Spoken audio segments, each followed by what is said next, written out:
Hello students, welcome to the class.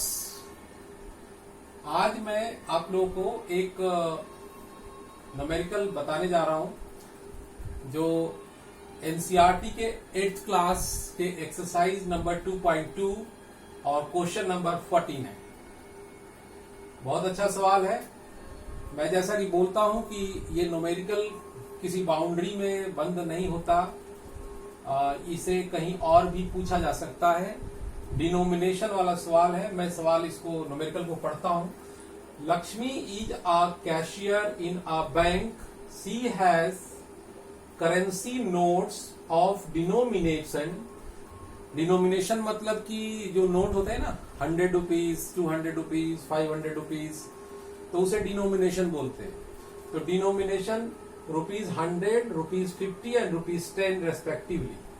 The ratio of the number of these notes is 2:3:5.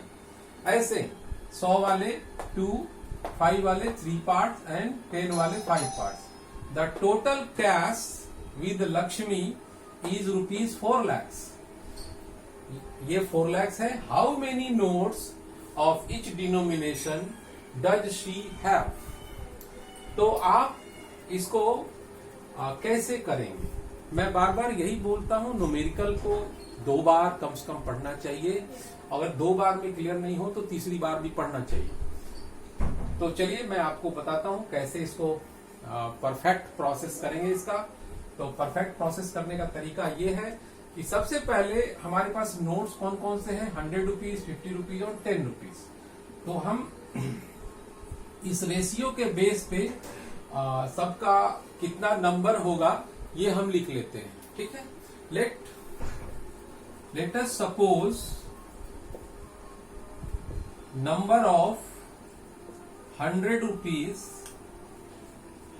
Rupees या ऐसे ₹100 notes is equal to 2x। Ratio वाले सवाल में हम लोग ऐसे लगाते हैं। और फिर से नंबर ऑफ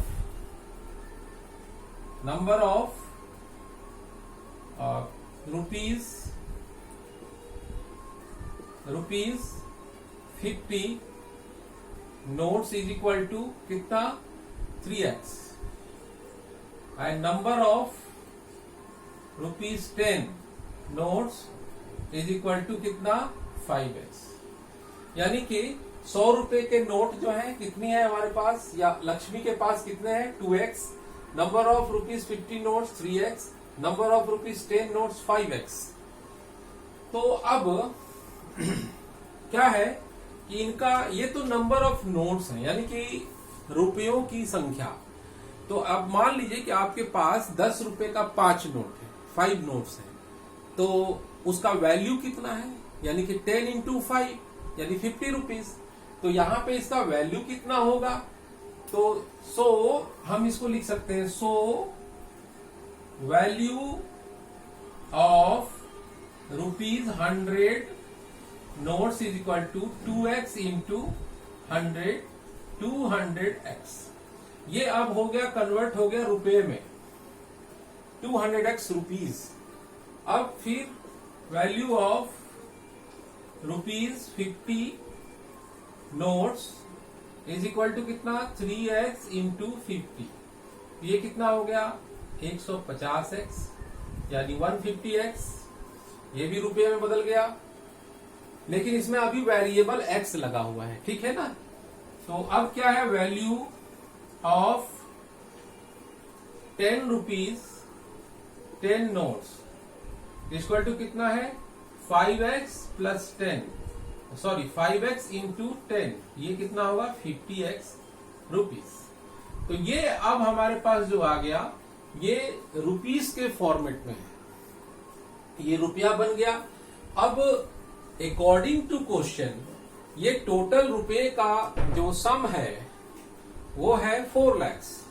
तो आप ऐसे करेंगे, according to question 200x rupees plus 150x rupees plus 50x rupees is equal to 4 lakhs। Zero आप जरूर ध्यान दीजिएगा कितना देना है। अब आप देखिए ये हो गया 400x, ये लाइक टर्म्स है इसलिए सब आपस में ऐड हो जाएंगे, ठीक है। तो ये क्या हो गया 400, ये 400x और ये 4 lakhs। अब x को आप इधर रख लें तो ये 4 lakhs divided by 400, 2 zero cut गया, यहां से आया आपको 1000, x इज इक्वल टू 1000। ये आपने जो वेरिएबल x माना था उसका वैल्यू आ गया। तो अब आपको क्या चाहिए कि नंबर ऑफ नोट्स कितने निकालना, नोट्स का नंबर है। So number of ₹100 notes is equal to 2x is equal to 2 into 1000 is equal to 2000 आ गया। फिर नंबर ऑफ ₹50 नोट्स कितना, 3x is equal to 3 into 1000, तो ये हो गया 3000। और number of ₹10 notes is equal to कितना, 5x, 5 इंटू कितना हो गया 1000, ये हो गया 5000। तो ये आपको आंसर आ गया और यही आपका फाइनल आंसर है। तो आपने देखा कि किस तरह हम लोग बहुत ही स्मूथली, बहुत अच्छे तरीके से इसका हम लोग इसको सॉल्व कर सकते हैं। वर्ड्स प्रॉब्लम हमेशा आपको सच मायने में बताता है कि आपको कैसे आगे बढ़ना है।